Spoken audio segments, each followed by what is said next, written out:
Beverage পণ্যর ক্ষেত্রে সরকারের কর বাড়ানোর সিদ্ধান্ত রপ্তানি বান্ধব নয় মন্তব্য করে অন্যান্য খাতের করের সঙ্গে সমতা আনার দাবি জানিয়েছেন বিভিন্ন বেভারেজ কোম্পানির ব্যবসায়ীরা।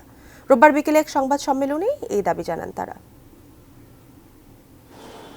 বিদেশের পরিবর্তে দেশীয় পণ্যের প্রসার ঘটিয়ে দীর্ঘদিন ধরেই ভোক্তাদের আস্থায় সুপার শপের এসব পণ্য। গুণগত মান বিবেচনায় দেশীয় এসব পণ্য রপ্তানিও হচ্ছে বিশ্বের বিভিন্ন দেশে।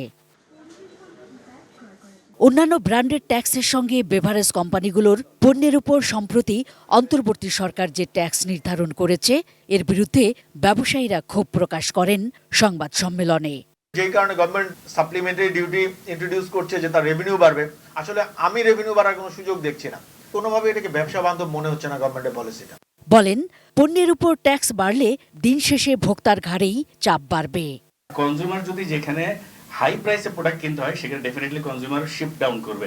এই ইন্ডাস্ট্রিটা যেটা হচ্ছে প্রায় 50 লাখ ডিরেক্টলি ইনডিরেক্টলি হচ্ছে গিয়ে ইনভলভমেন্ট এই ব্যবসার সাথে, প্লিজ সবাইকে হেল্প করেন। এই বাংলাদেশটাকে অনেক দূর এগিয়ে নিতে চাই। ভেঙে পড়বে দেশের অর্থনীতি। ট্যাক্স এবং ভ্যাট খরচের কারণে যদি পণ্যের দাম অনেক বেড়ে যায়, এই ডলার সংকট মুহূর্তে এই ডলার ইনকাম করার বিষয়টা অনেক কমে যাবে, সেটা অনেক নেগেটিভ একটা বিষয়। ট্যাক্স বাড়ানোর ক্ষেত্রে অন্যান্য কোম্পানির তুলনায় বেভারেজ কোম্পানিগুলোর সঙ্গে বৈষম্য করা হয়েছে জানিয়ে দীর্ঘমেয়াদী ট্যাক্স পলিসি নির্ধারণেরও দাবি ওঠে সংবাদ সম্মেলনে। বেভারেজ এটার প্রাইস আর বাড়ে, তাহলে মানুষ এটা খেতে যাবে না। প্রত্যেকটা শিল্প গোষ্ঠীর একটা বড় অংশ আছে, তারা এক্সপোর্ট করে থাকে।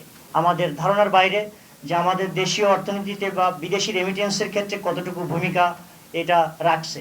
Mahfuza Muslehi, ATN news, Dhaka.